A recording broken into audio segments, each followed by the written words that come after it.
سجاد حیدر صاحب میرے مہمان ہیں. 6 ستمبر تک ہم پہنچ رہے ہیں. ابھی آپ نے فرمایا ہے کہ نور خان صاحب نے کشمیر سے حکم دیا تھا کہ ایئر فورس ریڈ الرٹ پہ ہو جائے. ایئر فورس ریڈ الرٹ پہ ہو گئی. اس کا مطلب یہ ہوتا ہے کہ جنگ 10 منٹ میں شروع ہو جائے, 15 منٹ میں شروع ہو جائے. پاکستان ایئر فورس تیار تھی. اس ریڈ الرٹ کے سگنل کا ایفیکٹ کیا ہوا؟ ماشاء نور خان نے اس کے ساتھ ہی ساتھ اپنے ایئر ڈیفنس کمانڈ کو یہ حکم دیا کہ جو ہماری کامبیٹ ایئر پیٹرول ہوتا ہے, جو ہمارے جہاز جو ہیں اڑتے رہتے ہیں تھوڑے سے جتنی ہمارے مطلب جتنی ہماری سائز ہے ایئر فورس کا, اس کے مطابق کہ ان کو آپ 5 بجے سے آگے جانے تک 5 بجے تک وہ ختم کر دیتے, کیونکہ پھر اندھیرا ہو جاتا. پھر امید نہیں تھی کہ کوئی ہندوستانی فائٹر آ کے ہماری فوج کے ساتھ یا ہمارے اڈوں پہ آ سکتا ہے. تو وہ انہوں نے کہا کہ اس کو ایکسٹینڈ کر دیں. اس کا نتیجہ یہ ہوا کہ جب نور خان صاحب واپس جا رہے تھے گجرات میں, انہوں نے ہیلی کاپٹر سے اترے, وہاں سے ایک اور جہاز آرمی کا چھوٹا L-19 اس سے لے کے وہ چکلالہ واپس آئے. چکلالہ پہنچنے سے پہلے ہی ان کو ریڈیو پہ بتایا گیا کہ ہندوستان کے ایئر فورس نے ہماری فوج پہ حملہ شروع کر دیا ہے, اور اس کے نتیجے میں سرفراز رفیقی اور بھٹی انہوں نے ہندوستان کے 4 فائٹر جہاز مار گرائے. Okay, this is before 6 September. This is 1 September. اچھا, تو یہ اب دیکھیں کہ یہاں پر اب کسی کی دماغ میں کچھ شبہ ہونا چاہیے تھا کہ جنگ شروع ہو گئی. ٹھیک ہے, جنگ شروع, ایئر میں جنگ آ گئی, جہازوں کے مارے گئے, سب کچھ ہو گیا. لیکن پھر بھی آرمی کی لیڈرشپ نے الرٹ نہیں کیا. ابھی تک وہ فوج کو الرٹ نہیں کیا گیا. کوئی ان کو ڈیفینسز رکھنے کی اجازت ہی نہیں دی لاہور, سیالکوٹ اور اس میں, بلکہ منع کیا خاص طور مائنز لگانے کی اس کو. بلکہ وہ جنرل سرفراز نے منت کی پریزیڈنٹ کی اور جنرل رانا کی, اس کو انکار کیا کہ ان کو پرووک نہیں کرنا ہے. پلیز ٹیل اس 6 سپٹمبر کو رول ویریس پلیسز کا. آپ پہلے مجھے پشاور کا بتائیں, پھر مجھے سرگودا کا بتائیں, اور کوئکلی ڈھاکہ کا بتائیے, اور پھر یہ بھی بتائیے کہ ہمارے موری پور نے ماٹھا کام کیوں کیا, اور جو 3 کوئکلی جی پہلے 6. اب دیکھیں کہ آپ کو کیا آرڈر ملا 6 ستمبر کو سب سے پہلے تو یہ تھا کہ 5 ستمبر کو ایئر مارشل نور خان آئے پشاور, ٹھیک, اور ہمارا مورال بڑا لو تھا. یہ دیکھیں کہ ہمارا مورال بڑا لو تھا کیونکہ ہمیں کوئی استعمال ہی نہیں کر رہا تھا. سب فارمیشن سرگودا سے جاری تھی. 12 جہاز جا رہے ہیں کشمیر میں, اور بہرحال جو کچھ بھی کر رہے تھے کوئی خاص ان کی امپلائمنٹ کا کوئی فائدہ نہیں تھا میرے خیال میں. ٹھیک, لیکن یہ ہے کہ چونکہ موسیٰ صاحب اس کو گھبرائے ہوئے تھے, تو وہ اور نور خان صاحب نے ان کو پوری سپورٹ دی, بلکہ زیادہ سپورٹ دی. اس وقت ہم وہاں پر جب پہنچے پشاور, تو میں جیپ میں بیٹھ کے بھاگتا, میں بھی لائن اپ میں کھڑا ہو گیا. تو نور خان صاحب نے پہلی آ کے سب سے مجھ سے جب میں نے ان سے ہاتھ ملایا تو انہوں نے پوچھا کہ حیدر مورال کیسا ہے. میں نے کہا سر گھٹنوں کے. تو مسکرانے لگے, کہتے کیا بات ہے. میں نے کہا سر ہم تو آپ کی شاید وہ مترے جو ہوتے ہیں ہمیں تو کوئی اشارہ بھی نہیں ہوا ہے. میں نے کہا یہی تو اسکواڈرن ہے آپ کا لڑنے والا. تو ہنسے, اور ساتھ FS حسین تھے ان کے, وہ جو چیف آف اسٹاف سمجھے اس وقت تھے, پاکستان کے بہترین, دنیا کے بہترین پائلٹس میں تھے. تو ان کو کہا کہ ان کو مشن دیا جائے. تو وہ رات تو ہماری بڑی کٹھن گزری, اور 3-4 راتیں ہم نیند نہیں آتی تھی, اسی امید میں بیٹھے کہ ابھی مشن موقع ملے گا. تھکے ہوئے تھے. تو صبح 8 بجے 8:30 بجے کا ٹائم تھا, جس وقت کہ وہ ڈیوٹی آفیسر کا فون رنگ کیا. اس نے فون اٹھایا جیسے اٹھاتے ہیں, لیکن اس کی جب فون میں بات ہو رہی تھی تو وہ اس میں ایک الرٹنس آئی, الیکٹریٹی آئی. تو اس سے میں نے سر اٹھایا اپنے تکیے سے, میں نے دیکھا پتہ نہیں کیا ہو رہا ہے. تو وہ نیچے سے لکھ رہا تھا کچھ. تو جو ہی اس نے بند کیا تو اس نے زور سے نعرہ مارا. تو میں نے کہا کیا ہو گیا بھائی. کہتے سر مشن آ گیا. آ کے میں ادھر گیا, کیا مشن ہے.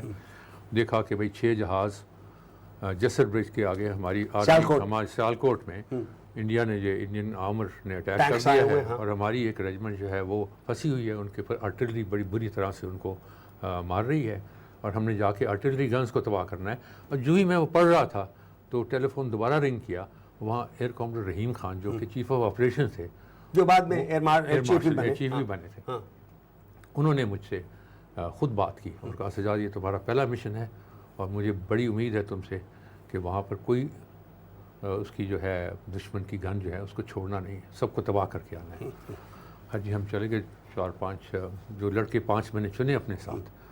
تو وہ بھی ایک جذبہ تھا کہ جب نام لکھے جاتے تھے، میں فلائٹ کمانڈر کو کہا بھائی 4 لڑکے دو مجھے. ان جب نام لکھے جاتے تو ایسے لگتا ہے اس طرح لاٹری نکلی ہے.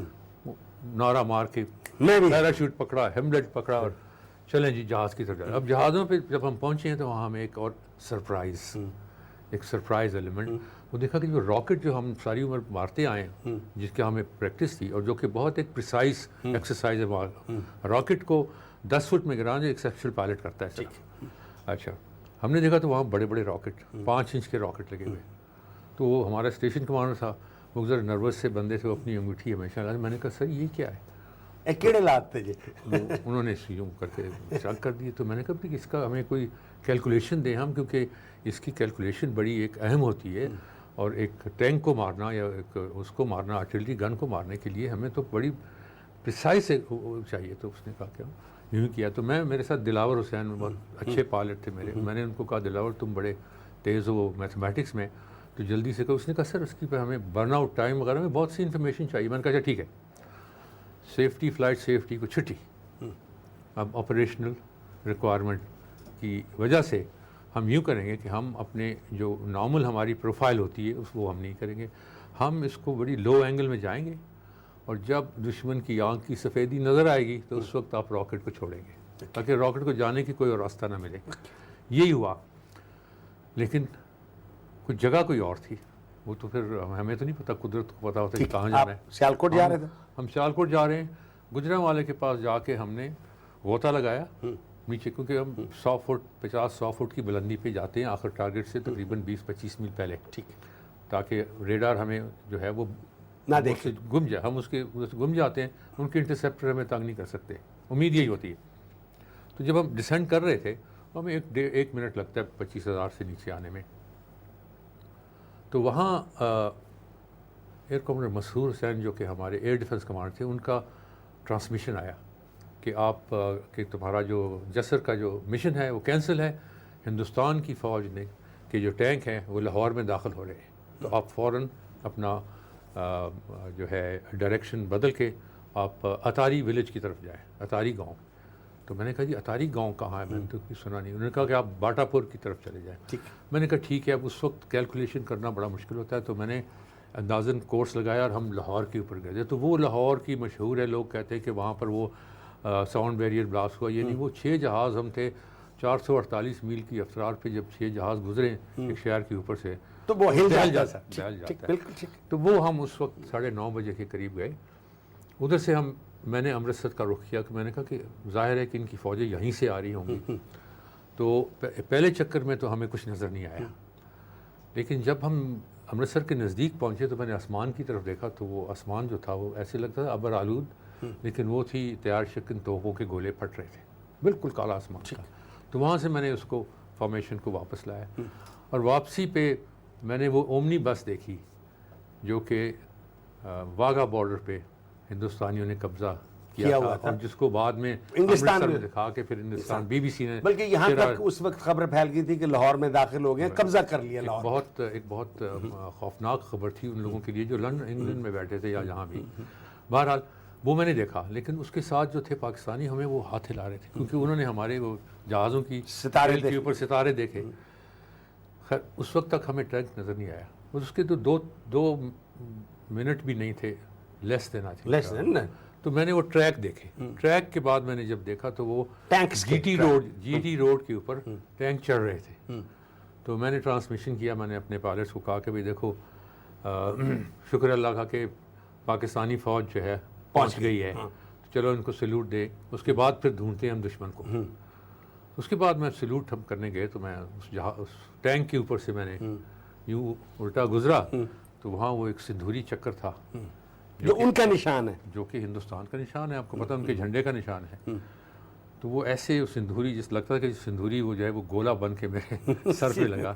اس کے بعد میرے منہ سے کافی وہ الفاظ نکلے جو میں دہرا نہیں سکتا، دہرانا مناسب نہیں، جو کتاب میں ہیں. اچھا. تو بہرحال اس کے بعد ہم نے چکر لگانا شروع. ہم نے وہاں 17 منٹ جو کہ ویری انکنونشنل ہے، کوئی ایئر فورس وہ جو ہندوستانی مصنفوں نے لکھا ہے جو کتاب میں میری ہے ان کی میں نے ان کی زبانی لکھا ہے کہ انہوں نے کیسے دیکھا اور ان کے جرنیلوں نے کیسے لکھا ہے کہ ہم نے وہ اٹیک کیا اور اس کا نتیجہ کیا نکلا. لیکن یہ بات بتانا چاہوں گا بہت ضروری ہے کہ دنیا میں کوئی مارکا یا کوئی اچیومنٹ جو ہے وہ کوئی انسان اکیلا نہیں کرتا. اب یہ ایک اس کو ایک چانس ہے کہ میں آپ کے سامنے بیٹھا ہوں. میں چاہتا ہوں کہ کاش کہ ان 5 جو میرے شاہین تھے ان میں سے کوئی یہاں بیٹھا ہوتا تو مجھے دلی خوشی ہوتی, کیونکہ خراج تحسین ان کو جاتا ہے جو کہ 20-22 سال کے لڑکے تھے. میں تو مجھے تو بہت کچھ سکھایا گیا تھا اور میرا کام ہی یہ تھا کہ میں ان کو وہاں لے جاؤں. اور وہاں جب پہنچ گئے اس کے بعد جو انہوں نے جو کارکردگی کرے وہ میں آپ کو بیان نہیں کر سکتا. وہاں پہ جو تباہی مچائی ہے ہم نے وہ کتاب میں پڑھی جا سکتی. ٹھیک. ناظرین, میرے مہمان سید سجاد حیدر ہیں. آپ کو تھوڑا سا حصہ ہم سنا رہے تھے اس وقت کا جو 6 ستمبر ہے, لیکن مجھے اشارہ